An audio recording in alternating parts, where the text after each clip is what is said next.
हरि हरि बोल। ओम नमो भगवते वासुदेवाय।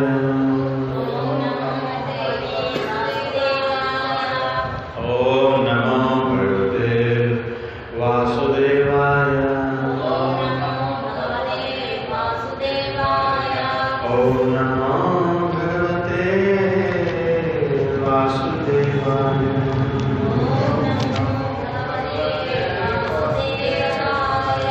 ओम नमो भगवते वासुदेवाय। श्रीमद् भगवद गीता की आचार्य श्रील प्रभुपाद की। Fourth chapter 11-12। ये यथा मां प्रपद्यन्ते तांस्तथैव भजमाम्यहं मम वर्तन्ते मानुष्याः पार्थ सर्वशः। ఎవరు ఏ విధముగా నన్ను శరణవేడులో వారిని ఆ విధముగా నేను అనుగ్రహించు. ఓ పార్థ, ప్రతి ఒక్కరు అన్ని విధముల నా మార్గముని అనుసరిస్తున్నారు. సో అండ్ 12th ఆల్సో కాంక్షन्तः కర్మాణాం సిద్ధిం युजन्तं इह देवताः। क्षिप्रं हि मानुषे लोके सिद्धिर्भवति कर्मजा। ఈ భౌతిక జగత్తుల జనులు కామ్యకర్మల యందు జయమును వాంఛించు కారణముగా దేవతలు పూజించును. ఈ జగత్తునందు వారు తమ కామ్యకర్మలకు శీఘ్రంగా ఫలమును పొందుతున్నారు. సో ఓం అజ్ఞానతిమిరాంధస్య జ్ఞానాంజనశలాకయా చక్షురున్మిలితం యేన తస్మై శ్రీగురవే నమః. శ్రీచైతన్యమనోభీష్టం స్థాపితం యేన భూతలే స్వయం రూపా కళామహిం దదాతి స్వపదాంతికం. వందేహం శ్రీగురో శ్రీయుతపదకమలం శ్రీగురుం వైష్ణవాంశ శ్రీరూపం సాగ్రజాతం సరగుణరఘునాథాన్వితం తం సజీవం సాద్వైతం సావధూతం పరిజనసహితం కృష్ణ చైతన్యదేవం శ్రీ రాధా కృష్ణ పాదాన్ సహగణ లలితా శ్రీ విశాఖాన్విషితాం.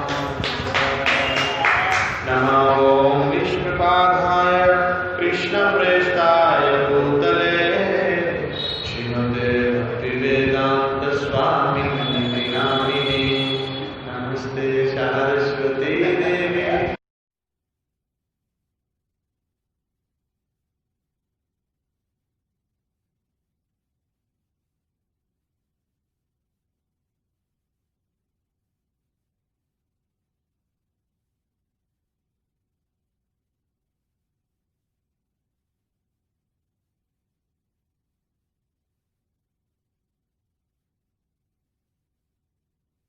కృష్ణ కృష్ణ హరే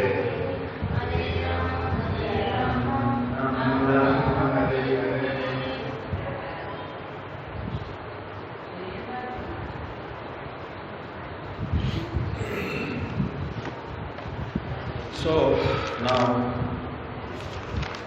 వెరీ ఇంపార్టెంట్ శ్లోక. చూడండి, ఇక్కడ ఈ శ్లోకంలో మ్యాక్సిమం పీపుల్ రాంగ్ అండర్స్టాండింగ్స్లో వెళ్ళిపోతారు.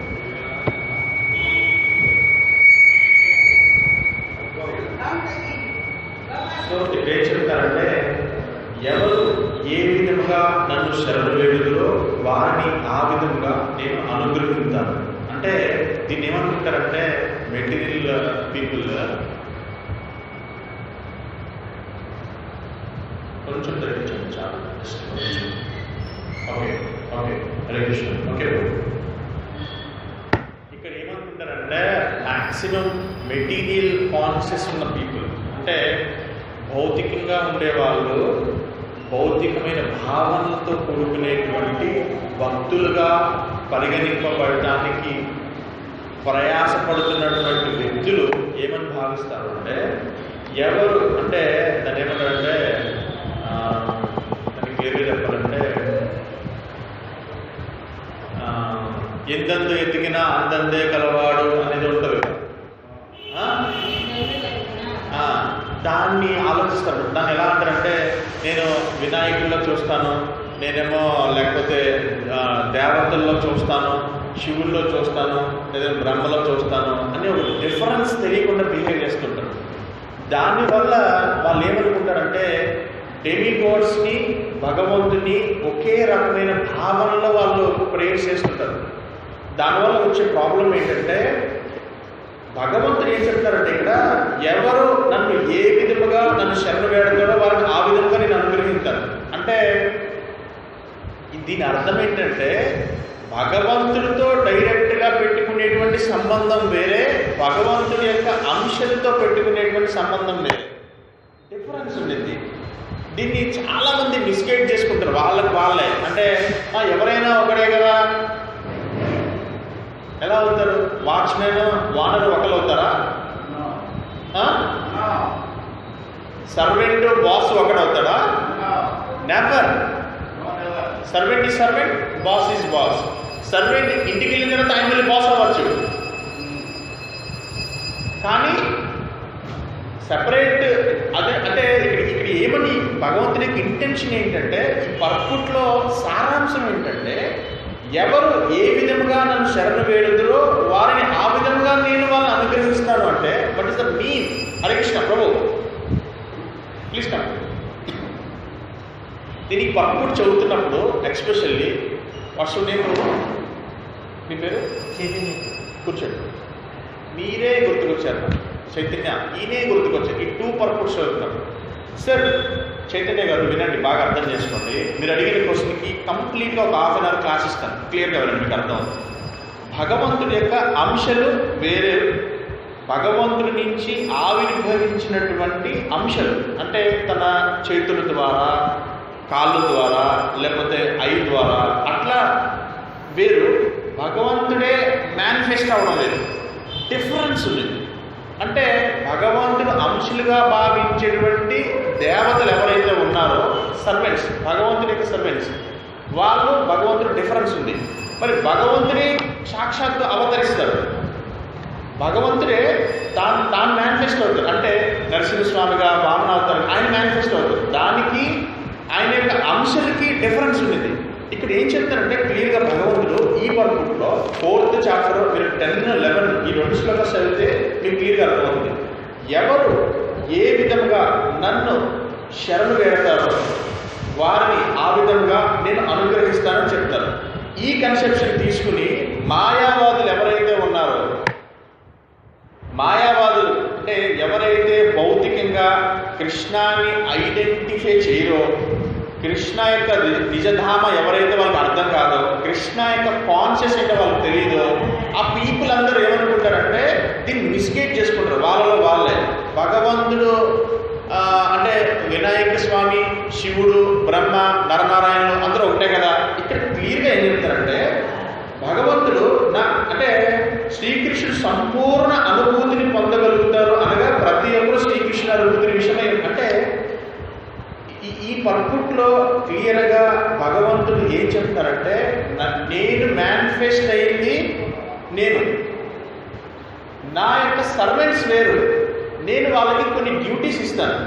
ఏంటి ఆ డ్యూటీస్ అంటే, ఇక్కడ చూడండి, ఈ భౌతిక జగత్తున జనులు అంటే వాట్ ఈస్ ద మెటీరియల్ జగత్తు ఉండిందో, మెటీరియల్ అంటే భౌతికమైన జగత్తు, ఆ జగత్తుకి జనులు అంటే పీపుల్ కామ్య కర్మ, నీకు నీ ఇంద్రియ భోగానికి కావలసినటువంటి కర్మస్ ఏదైతే ఉన్నాయో, డిజైర్స్, కోరికలు ఏదైతే ఉన్నాయో, దాన్ని జయానికి అంటే వాటిని సక్సెస్ చేసుకోవడానికి నువ్వు ఏదైతే కోరుకుంటావో దేవతలను పూజిస్తారు. నీ మెటీరియల్ ఎంజాయ్మెంట్స్ కోసం దేవతల్ని పూజిస్తారు. అంటే డిఫరెన్స్ ఉండింది. దేవతలు వేరే, భగవంతుడు వేరే. అంటే నీకు ఎలా అంటే ఈ డిఫరెన్స్ చెప్తాను, మీకు తర్వాత చెప్తాను. ఈ దేవతలు పూజించి వాళ్ళు తాత్కాలికంగా సక్సెస్ అవుతారు, కానీ ఆ తాత్కాలికమైన సక్సెస్ ఎలా ఉంటుందంటే అతి తక్కువ టైం ఉంటుంది. దాన్ని శాశ్వతమైన సక్సెస్గా మనం పరిగణించకూడదు. అందుకనే మన భౌతిక జగత్తు నుంచి ఈ డెమిగాడ్స్కి సరెండర్ అవ్వడం వల్ల దాని నుంచి పొందేటువంటి ఏదైతే గిఫ్ట్లు ఉన్నాయో, అంటే ఇప్పుడు మనం అల్లోపతి ఏదైతే ఇంగ్లీష్ మెడిసిన్ ఉందో అది హోమియోపతి మెడిసిన్ డిఫరెన్స్ ఉంటుంది. అల్లోపతి ఏంటంటే నీ డోలో 6 ఫిఫ్టీ వేసుకున్నావు అనుకో, ఇమ్మీడియట్గా నీ ఫీవర్ తగ్గిపోతుంది. అదే నువ్వు హోమియోపతిలో అనుకో, ఈ జ్వరం తగ్గడానికి 10 రోజులు టైం పడుతుంది. ఇది పొద్దున్న వేసుకుంటే మధ్యాహ్నం తగ్గిపోతుంది, మళ్ళీ రేపు రావచ్చు, కన్ఫర్మేషన్ ఏం లేదు. అదే నువ్వు హోమియోపతి వాడాలి, నీకు జస్ట్ ఎగ్జాంపుల్ కోసం చెప్తున్నా సుమా, అది వాడడం కదా ఉద్దేశం. హోమియోపతి వాడితే జీవితంలో డిసీజ్ రాదు, దిస్ ఈజ్ ఫ్యాక్ట్. హోమియోపతిలో ఉండేటువంటి దానికి సైన్స్ అది. అంటే దేవతల ద్వారా పొందినటువంటి గిఫ్ట్స్ ఏదైతే ఉన్నాయో తాత్కాలికంగా నువ్వు వాళ్ళు ప్రెజర్ చేయడం వల్ల, స్వామి నాకు ఇల్లు కావాలి కదా, ఇక తీసుకో, లేదంటే దేవతల్ని అమ్మ నాకు కావాలి, శివ నాకు కావాలి నువ్వు ఉగ్రకర్మగా భగవంతుని ప్రెజర్ చేస్తే, డెమిగాడ్స్ ప్రెజర్ చేస్తే ఇచ్చేస్తాను. కానీ కృష్ణ ఏం చేస్తారంటే దేవతలకి భగవంతునికి డిఫరెన్స్ ఇక్కడే ఉంటుంది. భగవంతుడు ఏం చేస్తారంటే నువ్వు కోరుకున్నా కానీ అది నీకు మంచిది అయితే, అది నీకు నీ భక్తికి, నీకు ముక్తికి ఉపయోగపడితే అది నీకు వస్తుంది. దేవతలు అవన్నీ ఆలోచించరు. ఎందుకంటే వాళ్ళకి చాలా డ్యూటీస్ ఉంటాయి. ఎందుకంటే నువ్వు 1-10 సార్లు నువ్వు పంచాయతీ ఆఫీస్ తిరిగావు అనుకో, దాంట్లో వచ్చినటువంటి ప్రాబ్లం ఏదైనా కానీ సంతకం పెడతాడు, సావదొప్పుతాడు, 10 సార్లు వస్తాడని చెప్పి పెడతాడు. అది నీకు ఎంఆర్ఓ ఏం చేస్తాడు, ఇది నిజంగా ఇతుందా కాదా అని చెక్ చేస్తాడు. ఇతనైతే శాశ్వతంగా ఉండడానికి ఎంఆర్ఓ ఏం చేస్తాడు, చిట్టా పెరుగుతాడు, ఇతని పూర్వార్జితమైన ఆస్తేనా, ఇతని తండ్రి గారి ఆస్తేనా అన్ని చెక్ చేసి ఇంకెప్పటికీ నీకు ఇబ్బంది లేకుండా ఉండే విధంగా, అంటే నీకు ఉన్నతమైన భగవంతుడు ఇచ్చే గిఫ్ట్లు ఏదైనా సరే నీకు అలానే ఉంటాయి, స్లోగా వస్తాయి. నువ్వు ఎక్స్పెక్ట్ చేసినా ఎక్స్పెక్ట్ చేయకపోయినా నీ వంతుగా నీకు వచ్చేస్తుంది. కానీ ఇక్కడ నువ్వు అర్థం చేసుకోవాల్సింది ఏంటంటే భగవంతుడి యొక్క సంపూర్ణమైన ప్రేమ ఎప్పుడు వస్తుందంటే నువ్వు భగవంతుడి యొక్క విశుద్ధ ప్రేమతో నువ్వు భగవంతుడితో సంబంధాన్ని ఏర్పరచుకున్నప్పుడు నువ్వు అద్దనుకున్నా కాదనుకున్నా వస్తుంది. కానీ నీకేం చేస్తారంటే నువ్వు ఎంఆర్ఓతో క్లోజ్గా ఉండి బాగుండి అంతా ఉన్నావు అనుకో, ఆయన ఏం చేస్తాడు, చైతన్య నీకు రావయా, నీకు ఎన్ని చెక్ చేశానా నేను ఇవి తీసుకోవా అని ప్రారంభిస్తాడు. అర్థమైందా? లేదనుకో పోస్టులో పంపిస్తాడు. ఏమవుతుంది పోస్టు? 2 నెలలు అవ్వచ్చు, 3 నెలలు అవ్వచ్చు, 4 నెలలు అవ్వచ్చు, ఈ లైఫ్ టైం అవ్వచ్చు, లేకపోతే 84 lakhs ఆఫ్ జన్మ కావచ్చు. This is the difference. ఏది డెమిగాడ్స్కి గాడ్కి. గాడ్ యొక్క అంశాలు వేరే, గాడే మేనిఫెస్ట్ అవడం వేరే. ఫస్ట్ డిఫరెన్స్ అర్థమైంది కదా. ఈ డెమిగాడ్స్ యొక్క వాళ్ళ యొక్క లక్షణం ఎలా ఉంటుందంటే, ఒకసారి ద్రౌపది దేవి కురుక్షేత్ర సంగ్రామంలో ఆమె యొక్క శరీరం మీద వలవలు వలడానికి దుశ్శాసన రెడీగా ఉంటాడు. అప్పుడు ఏం చేస్తుందంటే భగవంతుడిని ప్రేయర్ చేస్తుంది, 3 times ప్రేయర్ చేస్తుంది. ఫస్ట్ టైం ఏం ప్రేయర్ చేస్తుందంటే, ద్వారకావాసి హే Krishna Gopi జనవల్లభా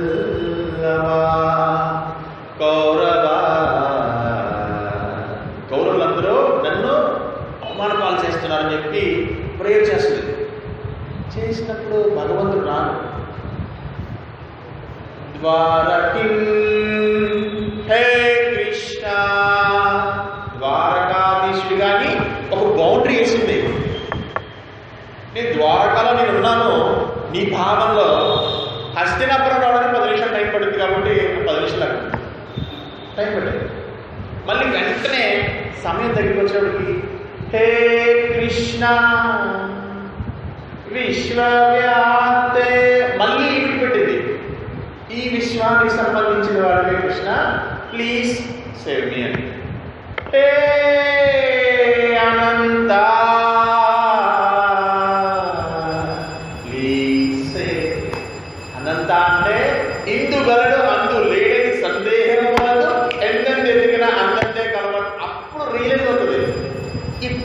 experience first time ఒక ప్రైవేట్ లిమిటెడ్ లాగా బౌండరీ గీసింది భగవంతుడికి. ఆ బౌండరీ గీసి భీష్ముడిని చూస్తుంది. భీష్ముడిని కాపాడతాడు. ఫెయిత్ లేదు, కంప్లీట్ ఫెయిత్ లేదు. రెండోసారి ఈ విశ్వాన్ని మాత్రమే అధిపతిగా భావించి ద్రోణుడిని చూస్తుంది. ఈ రెండు బౌండరీస్ నేను చదువుతున్నది అర్థమైంది. అంటే భగవంతుడికి ప్రైవేట్ లిమిటెడ్ కాదు, అన్లిమిటెడ్ భగవంతుడు. కృష్ణ నాట్ ప్రైవేట్ లిమిటెడ్, అంటే ఒక పరిధి ఉండదు భగవంతుడికి, అన్లిమిటెడ్. అఖిలాండ కోటి భువన భాండానికి అధిపతి అయిన అనుష్యుడు. ఈ భువన భాండాస్లో ఒక్కొక్క సెట్ ఉంటుంది. ఈ వినాయక, శివ, బ్రహ్మదేవ, ఈ విశ్వ ఏదైతే మన్మంత్రం ఉందో, మన్మంత్ర బ్రహ్మ యొక్క టైం ప్రకారం అది క్లోజ్ అయిపోయినప్పుడు వాళ్ళందరూ అంతరించిపోతారు. మళ్ళీ నువ్వు ఈ ఉన్నత కర్మల వల్ల నువ్వు మళ్ళీ వినాయకుడిగా ఉండొచ్చు, లేదా నువ్వు మళ్ళీ ఒక ఇంద్రుడిలాగా ఉండొచ్చు. నువ్వు నువ్వు చేసేటువంటి పుణ్యకర్మ పాపకర్మను బట్టి నువ్వు దేవేంద్రుడిగా ఉండొచ్చు. నీకు అవకాశం ఉంది. కానీ భగవంతుడు కావలేదు, కృష్ణలా కావలేదు. డిఫరెన్స్ ఉంది. డెమీ గాడ్స్ నువ్వు చేసుకునేటువంటి పుణ్యకర్మల వల్ల నీకు అయ్యే ఛాన్స్ ఉంది. కానీ ఎప్పటికీ భగవంతుడిలా మేనిఫెస్ట్ కాలేదు. వాళ్ళ పోస్టులు అందుకనే తాత్కాలికమైనటువంటి పోస్టుల్లో వచ్చేటువంటి గిఫ్ట్లు కూడా తాత్కాలికమైనవి. ఎందుకంటే అది ఒక లిమిటెడ్, అది అన్లిమిటెడ్ కాదు. అర్థమైందా? నీకు అర్థమైందా? సో ఈ సందర్భంగా నేను చెప్పేది ఏంటంటే, ఈ భౌతిక జగత్తుల జనులు కామ్యకర్మలు ఎందు జయమును వాంఛించి కారణముగా దేవతలను పూజిస్తారంట. ఎవరైతే ఈ డెమిగాడ్స్ని పూజిస్తారో వాళ్ళు ఈ జగత్తునందు వారు తమ కామ్యకర్మలకు శీఘ్రమే ఫలమును పొందుతారు. బట్ తాత్కాలికం. ఇక్కడ ఇంకా డీప్గా వెళ్ళి ఆచార్యస్ ఏం చెప్తారంటే, మాయావాదులకి గురువైనటువంటి శంకరాచార్యులు కూడా ఈ విషయాన్ని అంగీకరించారట. కానీ మూర్ఖపు జనులు శీఘ్ర ఫలితముల కొరకై వివిధ దేవతలను పూజిస్తారు. వారు తమ కోరిన ఫలములను శీఘ్రమే పొందగలిగినను అట్లు పొందబడిన ఫలములు తాత్కాలికములు మరియు బుద్ధిహీనులకు మాత్రమే ఉద్దేశింపబడినవని ఎరుగగలరు. I'm not saying like this words. This is purport of in Bhagavad Gita. You can come and read this. అంటే నేను అనేది ఏంటంటే, what is my opinion. Prabhupad ఎంత డిస్క్రిప్షన్ ఇచ్చారంటే, ప్రభుపాద్ వర్డ్స్ ఎంత స్ట్రాంగ్గా ఉంటాయంటే, ఆచార్యస్ వైష్ణవస్ యొక్క స్ట్రాంగ్ వర్డ్స్ ఎలా ఉంటాయంటే, ఎప్పుడు చెక్కు చెదరని వర్డ్స్ చెప్తున్నారు ఆచార్యస్. ఈ డెమి గాడ్స్లో విషయంలో అసలు రాజీ పడదు. క్లియర్గా నువ్వు ఎంత డిస్క్రిప్టెడ్గా నువ్వు ఎంత స్ట్రగుల్ గురి చేసిన ఆచార్యస్ని never accepted. Krishna is Krishna. అందుకే విశుద్ధ భక్తులు మాత్రమే కృష్ణుని అర్థం చేసుకోగలుగుతారు. అందుకే 1000 మెంబర్స్లో 1 పర్సన్, 10,000 మెంబర్స్లో 10 మెంబర్స్ ఓన్లీ. అందుకే నీకు భగవద్గీత నాలెడ్జ్ అంటే ఎవరు ఉండరు. అది ఒక యజ్ఞమో హోమం చేస్తే గుడి నిండిపోతుంది. ఎందుకో తెలుసా? గీత ఇస్ ద అమృతం. ఇది ఆస్వాదించాలంటే విశుద్ధ ప్రేమ కృష్ణుడి పట్ల నీకుంటే 100% యు గాట్. అందుకే you can SIT here, you can listen the విశుద్ధ సత్వగుణంలో నువ్వు వింటావు. అదే నువ్వు యజ్ఞం కానీ హోమం కానీ చేసావు అనుకో, యజ్ఞ హోమంలో ఏం చేస్తారు? అసువులు ఇస్తారు. కుమార్ డిస్టర్బ్ చేయండి ప్లీజ్, కూర్చోండి. ఓకే. విశుద్ధ మీకు ఏంటంటే యజ్ఞ కానీ హోమ కానీ జరుగుతున్నప్పుడు దాంట్లో ఏం చేస్తారంటే మీరు అసువులు ఇస్తారు. అసువులు ఎవరికి ఇస్తారు? దేవతలకు ఇస్తారు. ఎందుకు? ఇమ్మీడియట్గా మీరు ప్రతిఫలాన్ని పొందొచ్చు కదా. అందుకనే యజ్ఞం అనగానే వేదాస్లో ఉండేటువంటి బ్యాక్గ్రౌండ్లో ఉండేటువంటి బ్రాహ్మణాస్ ఏదైతే ఉన్నారో వాళ్ళందరూ ఈ యజ్ఞం చేస్తే, ఈ గణపతి హోమం చేస్తే మీకు అది వస్తుంది, ఇది వస్తుంది. మీకు ఏంటంటే బిస్కెట్ చేసి, మిమ్మల్ని కలియుగంలో బిస్కెట్ చేసి మీకు ఆ యజ్ఞాన్నిలో ఉండేటువంటి ప్రతిఫలాన్ని ఇమీడియట్గా మీరు ఆస్వాదించవచ్చు, మీరు ఈ జన్మలోనే ఎంజాయ్ చేయొచ్చు అని మీ ఇంద్రియాలను ఉత్తేజపరుస్తారు. కానీ కృష్ణ భక్తిలో నెఫర్ అనమాట. నువ్వు వచ్చినా రాకపోయినా నీ ఇంద్రియాల గురించి ఎప్పుడు మాట్లాడు. నెవర్ సెట్ అనమాట. ఇంద్రియాలు ఎప్పుడు ఏం చేస్తారంటే, నీ ఇంద్రియాలు ఎప్పుడైతే ఉత్తేజపడ్డాయో పొగ వాటిని కమ్మేస్తుంది. దాన్ని కృష్ణ భక్తులు చేస్తుంటే ఇలా నీకు పొగ వచ్చిందనుకో, అగ్ని కనిపించకుండా ఏం చేస్తావు? పొగ వచ్చినప్పుడు పొగ మొత్తాన్ని ఇలా పెడతావా? ఏం చేస్తావు? అగ్ని వచ్చేంతవరకు ఊద్దాన్ని. అండర్స్టాండ్? అప్పుడు ఎప్పుడైతే నీ ఇంద్రియాలు అగ్ని వచ్చి పొగ చేత నీ ఇంద్రియాలని కప్పబడిపోయినాయి కాబట్టి ఈ కృష్ణ భక్తి అమృతాన్ని నువ్వు ఊది ఊది అగ్ని వచ్చేంత వరకు ఊదుతావు, నీ ఇంద్రియాలు ఆగిపోతాయి. అగ్ని ఫైర్ స్టార్ట్ అవుతుంది. అప్పుడు నీ ఇంద్రియాలు ఏమవుతాయి? వివేకంతో చిన్న దృశ్యాంతం చెప్తాను, సింపుల్గా మీకు అర్థమవుతుంది. ఒక ఆయనట ఒక నియమం పెట్టుకున్నాడట. ఆయన మంచి అల్లుడు, మంచి అత్తగారు, మంచి అల్లుడు, మంచి అత్తగారు. అయితే ఈయన అల్లుడు గారు చక్కగా మంచి మంచి ఇట్లాంటి జరుగుతూ ఉంటే ఆయన అక్కడ వస్తూ ఉంటాడు.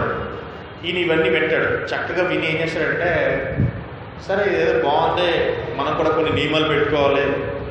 భక్తి అంటే అది మామూలు విషయం కాదు, కొన్ని మనం నియమాలు పెట్టుకోవాలి. భక్తులు మనం అడ్వాన్స్ అవ్వాలంటే కొన్ని నియమాస్ పెట్టుకోవాలి. అందుకే నేను ఏంటంటే భోజనం చేసేటప్పుడు మాట్లాడకూడదు. మొట్టమొదటి నియమం అది. భోజనం చేసేటప్పుడు మాట్లాడకూడదు అని చెప్పి నియమం పెట్టుకుని ఎవరికి చెప్పడండి, ఈయన మనసులో పెట్టుకుంటాడో ఈ నియమం ఉంది. దీనికి చక్కగా వాళ్ళ రోజు అత్తగారింటికి వెళ్తాడు భోజనానికి. అత్తగారింటి దగ్గరికి వెళ్ళి ఆవిడ సహజంగా అత్తగారు కదా సర్వ్ చేస్తారు, భోజనం పెడతా ఉంటుంది, తింటా ఉండడు. వద్దని చెప్పడం పిల్ల కూడా పట్టినమాట. నియమం ఏంటి? వద్దని చెప్పకూడదు అని, మాట్లాడకూడదు, వద్దని చెప్పకూడదు. ఇంకా ఇలా అనొచ్చు కదా. లేదు, నియమం ఉంది. నియమం చేదస్తంతో కూడుకున్న నియమం ఉండదు. ఇలా అని చెప్తే ఆగిపోద్ది కదా. మాట్లాడకూడదు అంటే ఇలా అంటే కూడా మాట్లాడినట్టు అయిపోద్దేమో అని చెప్పి చెప్పడంట. ఆవిడ ఎంత పెట్టినా కానీ తింటా ఉంటాడు. ఇంకో నియమం కూడా పెట్టుకున్నాడండి ఈయన. ఏమనంటే పెట్టింది పడేయకూడదు. ఎందుకంటే ప్రసాదం కాబట్టి పెట్టింది పడేయకూడదు. అందుకని చెప్పి ఈవిడేం వద్దంలో పెడతా ఉంటుంది. ఇలా ఒక మా అల్లుగా 2 రోజులు ఏదో ఫోన్ చేసి అని చెప్పి ఇంకా తెచ్చి పెడతా ఉంటుందంట. ఇది పడేయకూడదు కదా, తింటా ఉంటాడు. చివరికి మొత్తం ప్లేట్ అయితే ఖాళీ అవుతుంది. ఈవిడేమో లోపలికి వెళ్తుంది. గాలిలో వాయి అయిపోయింది, 2వ వాయి రెడీగా ఉంటుంది. ఈయన ఇంకా చేయి కడుక్కున్న దాంట్లో టక్మని అయ్యో అల్లుగారు ఇంకా అంత ఖాళీ అయిపోయిందని చెప్పి టక్మని తీసుకొచ్చి మళ్ళీ 2 వాయులు గాలి దాంట్లో పెడుతుంది. ఈయన 2వ పూట కూడా తినేటప్పటికి ఒక్క ఆయాసంతో టక్మని అక్కడ పడిపోతాడు. ఒక్క ఆయాసంతో టక్మని అక్కడ పడిపోతాడు. డాక్టర్ని పిలిపించి అడుగుతారంట, ఈయనకి ఏం ప్రాబ్లం లేదు, పలసగిల్స్ అంత బాగానే ఉంది, ఎక్స్ట్రా తినడం వల్ల ప్రాబ్లం ఎక్కువైంది అని చెప్పి ఈయన అడుగుతారంట. ఏంటంటే మరి వద్దని చెప్పచ్చు కదా అంటే, నేను నియమం పెట్టుకున్నానండి, తినేటప్పుడు మాట్లాడదు. ఇట్లాంటి జాతస్థమైన నియమానికి వివేకాన్ని జోడు చేస్తే నాలెడ్జ్గా నియమం మంచిదే, నియమం మంచిదే.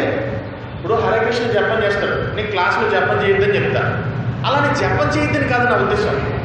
I said japam is correct, japam is highest, నేను కాదన్నా. కానీ Harikatha is the higher taste. You can take knowledge తీసుకుని జపం చేస్తే భగవంతుడి పట్ల ప్రేమ ఇంకా ఎక్కువ అవుతుంది. అప్పుడు హరే కృష్ణ హరే కృష్ణ, భగవంతునికి గొప్పతనాన్ని తెలుసుకుని కృష్ణ అనే పదంలో ఆ అమృతం నీలో హృదయంలో ఉత్పన్నమవుతుంది. నా నియమం నేను గుడికొచ్చాడు జపం చేస్తానంటే నియమం ఉండొచ్చు, కానీ చాదస్తం కాకూడదు. డిఫరెన్స్ ఉంది. చాదస్తం వేరే, నియమం వేరే. చాదస్తానికి నియమానికి వివేకాన్ని తోడు చేయాలి. అందుకే శాస్త్రం ఏం చెప్తుందంటే, వివేకంతో నియమాన్ని నువ్వు ఏర్పరచుకుంటే నాలెడ్జ్గా భగవంతుడితో బలమైన సంబంధాన్ని ఏర్పరచుకుంటావు. సరే నాకు అర్థం కావట్లేదు, నన్ను కూర్చోమని మీరు నాకు ఏదో చెప్తారు ఏంటంటే, నేను ఏం చెప్పట్లా. భౌతిక ప్రకృతిలో ఇంకా క్లియర్గా చెప్తారంటే, ఈ భౌతిక జగత్తున జనులు ఏదైతే పీపుల్ కాన్షియస్ ఉంటుందో ఆ కాన్షియస్ అల్పంగా ఉంటుంది. ఎందుకంటే త్వరగా నాకు టైం ఉండదు, క్లాస్ తినడానికి టైం ఉండదు, జపం చేయడానికి టైం ఉండదు. ఎన్ని రౌండ్లు? 16 రౌండ్లు జపం చేస్తాను. ఎంతసేపు? 10 నిమిషాల్లో 16 రౌండ్లు చేస్తాను. నాకు టైం ఉండదు సార్. హరే కృష్ణ హరే కృష్ణ కృష్ణ కృష్ణ హరే హరే 10 నిమిషాలు నాకు 16 రౌండ్లు అయిపోద్ది. ఎందుకంటే వీళ్ళు నిజంగా ఈ శరీరం విడిచిపెట్టేటప్పుడు నేను చాలా జపం చేశాను కదా అంటే, 2 రాక్షసులు వస్తారంట శరీరం విడిచిపెట్టేటప్పుడు. ఈ 16 రౌండ్లు జపం చేసే వాళ్ళు చనిపోతే ఎవరో భగవంతుడి యొక్క పార్సులు రాకుండా ఇక్కడ రాక్షసులు వస్తారట. ఇదేంటి, భగవంతుడు నన్ను ఆచార్య నన్ను మోసం చేశాడు, నన్ను ఎప్పుడు హరే కృష్ణ జపం చేయమన్నాడు, కానీ హరిలా అని ఇద్దరు రాక్షసులు వస్తారు. ఎందుకంటే నేను హరే కృష్ణ అలా హరికృష్ణ హరిలా ఇలా అని వాళ్ళిద్దరు రాక్షసులు జపం చేస్తారు. ఈ రాక్షసులు జపం వీళ్ళు శరీరం విడిచిపెట్టినప్పుడు కృష్ణ కాకుండా రాక్షసులు వస్తారంట. అందుకనే కృష్ణ అనే పదాన్ని ప్రేమగా భగవంతుడిని ఆ లక్షణాలని, ఆ గుణాన్ని, ఆ లీలాని అన్ని హృదయం నిండా నింపుకుని హరే కృష్ణ కృష్ణ కృష్ణ హరే హరే, హరే రామ హరే కృష్ణ కృష్ణ కృష్ణ హరే హరే రామ. క్వాలిటీ జపం చేయాలి, నాట్ క్వాంటిటీ. నేను ఎప్పుడు చెప్తానో క్వాలిటీ జప, quality listening you can impact in your hearts. If you are not listening properly, నీ యొక్క హృదయం దుర్బలంగా మారిపోతుంది. ఎలా మారుతుంది? దుర్బలంగా మారుతుంది. అందుకనే ఏం చెప్తారంటే ఇక్కడ శాస్త్రంలో క్లియర్గా ఇంతకుముందు మనం చర్చించుకున్నాం, రాగ భయ క్రోధ ఈ మూడు దుర్గుణాన్ని నీ హృదయాన్ని ఏం చేస్తాయి? దౌర్బల్యంగా మార్చేసి నీ శత్రువుల మాదిరి తయారయ్యి ఆ మూడు నీ హృదయం చుట్టూరు పేరుకుపోయి నిన్ను హృదయ దౌర్బల్యాన్ని గురి చేస్తాయి. శాస్త్ర సరిగా విననివ్వదు. అందుకనే ప్రాపర్గా భగవంతుడు ఎవరు, భగవంతుడి యొక్క అంశాలు ఎవరు, భగవంతుడికే ఉత్తేజింపబడినటువంటి భగవంతుడి నుంచి ఎనర్జీ తీసుకుని ఎవరికి గిఫ్ట్లు ఇస్తారు. ఏదైతే హోమా జరుగుతుంది, హోమాలో జరిగినటువంటి అసువులు ఎవరికి ఇస్తారు? దేవతలకి హోమాలో ఉన్నటువంటి అసువులు ఇస్తారు. ఆ అసువులు తీసుకెళ్ళి బాధ్యత ఏంటి? వాళ్ళందరూ తీసుకెళ్ళి ఏం చేయాలి? భగవంతుడికి ఆఫర్ చేయాలి వాళ్ళు. ఇక్కడ అందుకనే బ్రహ్మ, రుద్రదేవ, శివ వీళ్ళందరూ భగవంతుడికి పూజ చేస్తారు. మళ్ళీ విష్ణుకి, నారాయణుడికి పూజ చేసి స్వామి మేము ఇదిగోండి ఈ ఎనర్జీని వాళ్ళకి ఇచ్చాము, వాళ్ళు మళ్ళీ మాకు రిటర్న్ ఇచ్చారు, ఇదిగోండి ఈ సొంతం. This is process. మీరు శాస్త్రం క్లియర్గా చదివితే క్లియర్గా భగవద్గీతలో ఎంటైర్ సినారియో ఉంది. హౌ టు లీడ్ లైఫ్, జీవితాన్ని ఏ విధంగా జీవించాలి. అందుకే కృష్ణ భక్తుని ఎవరు మోల్డ్ చేయలేదు, చాలా వివేకంతో డీల్ చేస్తారు. ఏదైనా ఒక సిచ్యువేషన్ కానీ, ఒక సందర్భం కానీ, మీరు ఎవరో వచ్చి డొనేషన్ ఎవరు వచ్చారంటారు, దేనికి చేస్తున్నారు, ఎందుకు చేస్తున్నారు, ఏమిటి, ఇవన్నీ ప్రశ్నించుకుని అపాత్రదానం చేయరు. పాత్రదానం అది మీరు ఎవరైనా సంథింగ్ ఏదైనా నేను తప్పగా మాట్లాడట్లేదు, నేను చూశాను. నేను సంథింగ్ ఏదైనా ఒక ఇంట్లో ఉన్నప్పుడు వినాయక చవితి చేస్తున్నామండి, మేము ఊరేగింపు చేయాలని 1000 రూపాయలు ఇస్తాం. మీకు చూడండి సింపుల్, ఏం లేదు, 1000 రూపాయలు ఇస్తాం. వాళ్ళు ఏం చేస్తారంటే 11 రోజులు పెట్టి జై జై గణేశ జై జై జై అని సినిమా సాంగ్స్ పెట్టుకుంటారు. పెట్టుకుని ఈ 11 రోజులు పోయిన తర్వాత 12 రోజులు ఊరేగింపు రోజు మందు తెచ్చుకుంటారు, బొక్క తెచ్చుకుంటారు. తెచ్చుకుని తాగేసి ఊరేగింపులో సినిమా సాంగ్కి ఏంటిది సంథింగ్ ఏ సాంగ్స్ ఉంటాయి, అవి పెట్టుకుని డ్యాన్స్ చేస్తూ భగవంతుని తీసుకెళ్తారు. నీకు అక్కడ ఆధ్యాత్మికత ఏముంది?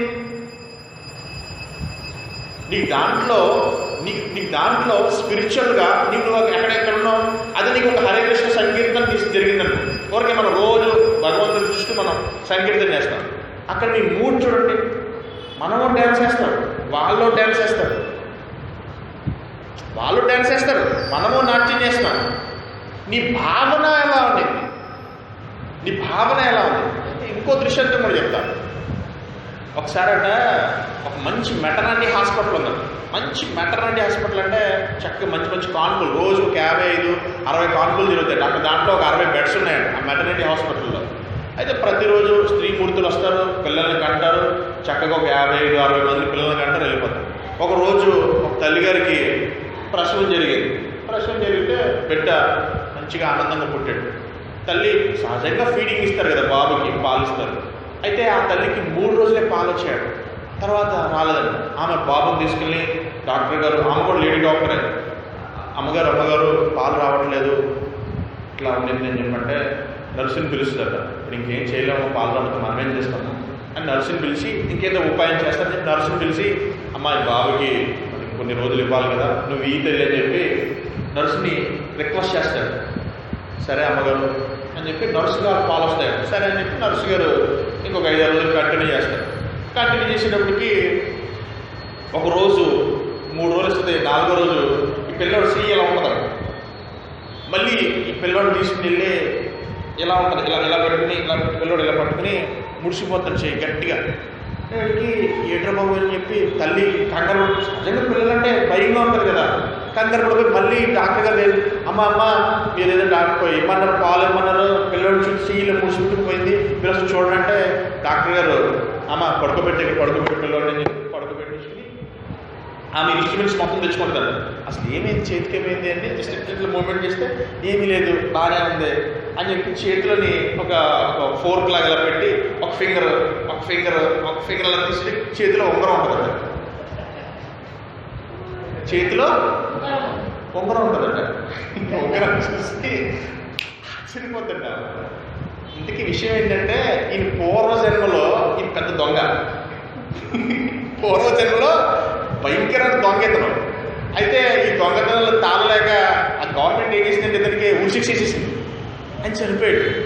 చనిపోతే నెక్స్ట్ ఈ బాలుడు ఇందుకు ఇతనికి ఏం తెలుసు, నర్సుకి తెలియకుండా నర్సు కూడా పుట్టేసాడు. ఎందుకే నర్సు అంటే ఎంత టాలెంట్ ఉండాలి ఆ పిల్లడికి, ఎన్ని సంవత్సరాల వయసు. అందుకే నేను అంటున్నా, పూర్వజన్మ యొక్క వాసనలు మనకి ఈ వివేకంతో మనం ఐడెంటిఫై చేసి దానిని ఈ అగ్ని ఏదైతే ఉందో ఇంద్రియాస్ నుంచి వచ్చేటువంటి ఆ పొగని తీసేసుకుని ఈ జ్ఞాన అనే ఫైర్తో ఆ వాసనలన్నింటినీ పటాపంచం చేసుకోవాలి. అలా కాదు, నీకు తెలియకుండానే కొన్ని వాసనలు నీలో ఉంటాయి, పూర్వజన్మ యొక్క వాసనలో నీలో ఉంటాయి. ఆ వాసనలు ఏం చేస్తాయంటే నిన్ను హృదయ దౌర్బల్యానికి గురి చేస్తాయి. ఆ రాగ, ఆ యాంగర్ అవన్నీ నిన్ను హృదయ దౌర్బల్యానికి గురి చేస్తాయి. దాని నుంచి నువ్వు ఎప్పుడు స్ట్రగుల్స్ ఫేస్ చేస్తావు.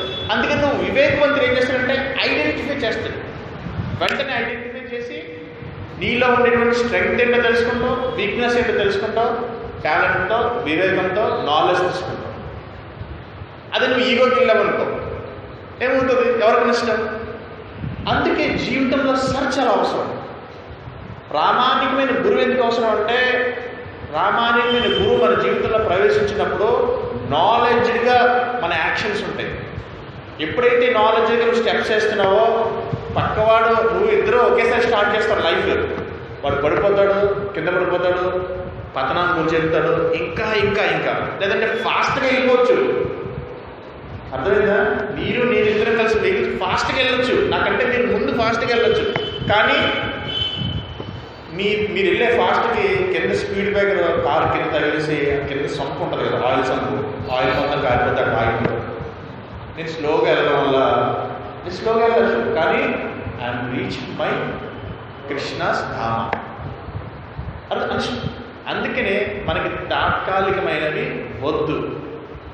ఇవరద నేను ఎందుకు మిమ్మల్ని గుర్తు చేసుకున్నానంటే, యూ హ్యావ్ ఎ నైస్ డోటీ, మీకు మంచి చక్కని ఉండింది, మీకు మీ నాలెడ్జ్ ఉండింది.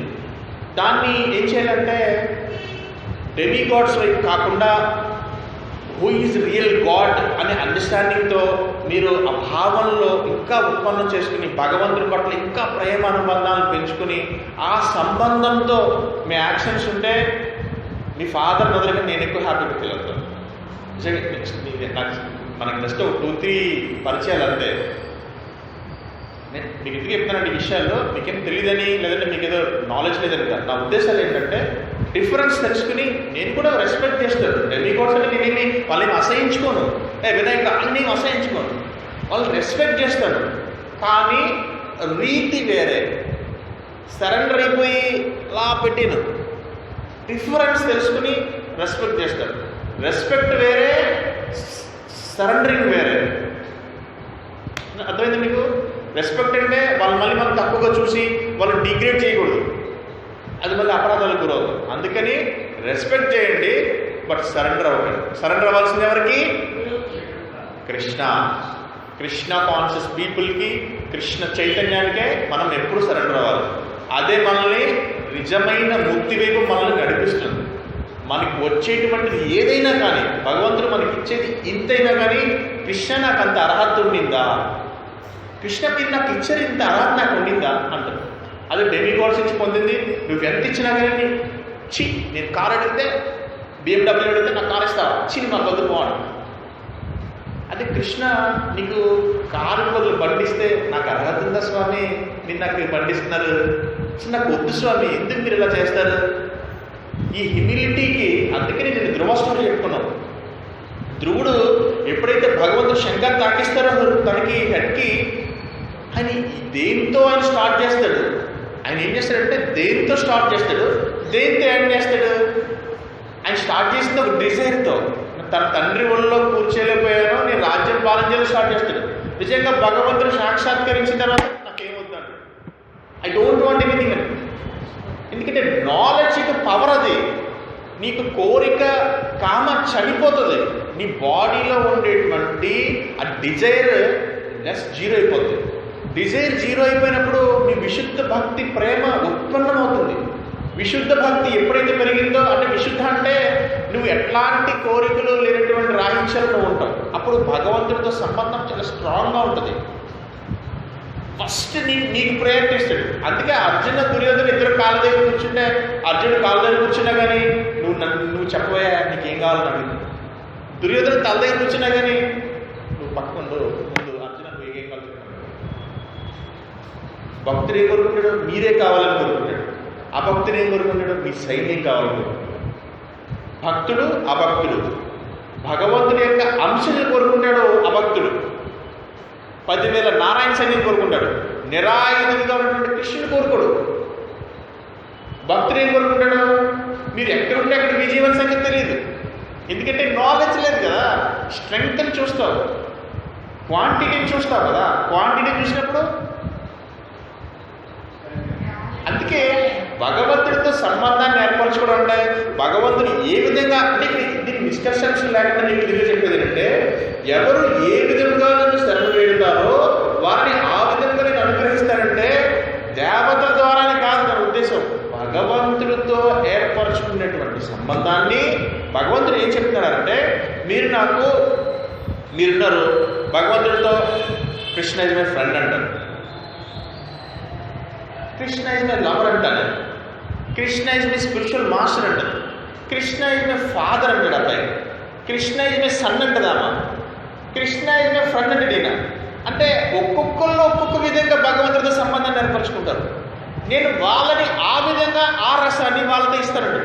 దీన్ని మాయావాదులు ఏం చెప్తారంటే అన్ని డెమిగాడ్స్తో సమానంగా పోలుస్తారు. డెమిగాడ్స్ కాన్సెప్ట్ కాదు ఇక్కడ. అందుకే ఆచార్య చాలా డిస్క్రిప్షన్ ఇస్తారంటే భగవంతుడితో ఉండేటువంటి రసాన్ని డిస్క్రిప్షన్ ఇస్తారు. రసాన్ని అర్థం చేసుకోకుండా వాళ్ళు భగవంతుడి యొక్క అంశాల గురించి వాళ్ళు వివరిస్తారు. ఎందుకంటే వాళ్ళు మాయావాదులు కాబట్టి. మాయావాదులు ఎప్పుడు కూడా ఏం చేస్తారు, భౌతికమైన వాటి పట్ల మమేకమవుతారు కాబట్టి భౌతికంగా చూస్తారు. భగవంతుని కూడా భౌతికంగా చూసేవాళ్ళు భౌతికంగానే ఆలోచిస్తారు. కానీ స్పిరిచువల్ పర్సన్స్ ఏం చేస్తారు, భగవంతుడి నేను సాఖ్యరస కోరుకుంటే భగవంతుడు నాకు ఫ్రెండ్గా కావాలి, ఈయన గురు సంబంధం, భగవంతుడు మై స్పిరిచువల్ మాస్టర్ అంట. నేను ఆ విధంగా వాళ్ళకి నేను కరుణ చూపిస్తాను. ఇప్పుడు నేను లవర్గా కోరుకున్నాను, భగవంతుడు నాకు స్పిరిచువల్ మాస్టర్కి వస్తే నేను హ్యాపీగా ఫీల్ అవుతున్నా, ఫీల్ అవుతాను. కృష్ణ మాధుర్య రసాలో గోపికకి అందరూ మాధుర్య రసాలు వస్తేనే కృష్ణని యాక్సెప్ట్ చేస్తారు. అందుకే ద్వారకాధీశులు కూడా కృష్ణని యాక్సెప్ట్ చేయలేదు. గోపికస్ ద్వారకా రాజుగా వస్తే అడుగుతున్నాడు, మీరు అసలు మా కృష్ణే కాదంటారు, మీరు అసలు మా కృష్ణే కాదంటారు, మాకు రాజొద్దు, మా గోపబాలుని కావాలి. ఎందుకంటే భగవంతుడితో ఆ మాధుర్య రసానికి వాళ్ళు, అందుకే నన్ను ఏ విధంగా వాళ్ళని కోరుకుంటారో నేను వాళ్ళకి ఆ విధంగా నేను ప్రేమనిస్తాను. అప్పుడు మీరు కంప్లీట్గా సంతృప్తి పడతారు. ఈ డిస్క్రిప్షన్ని మాయావాదులు షేర్ చేస్తారు. షేర్ చేసి భగవంతుడి యొక్క ఒక్కొక్క అసలు అర్థం చేసుకోవడమే రాంగ్. ఈ రాంగ్ అండర్స్టాండింగ్ని మళ్ళీ ఇంకొక రాంగ్ అండర్స్టాండింగ్ లాగా వెళ్తుంది. భగవంతుడి యొక్క అంశాన్ని డిస్క్రిప్షన్ ఏ విధంగా ఆయన ఉంటారంటే అది wrong understanding. That is the difference. అర్థమైంది అందరికీ? ఓకేనా? ఫాస్ట్గా ఏం చెప్పారా? అర్థమైంది మీకు? అర్థమైందా? Okay, thank you very much. Hare Krishna, Hare Krishna. Okay, Hari Hari oh.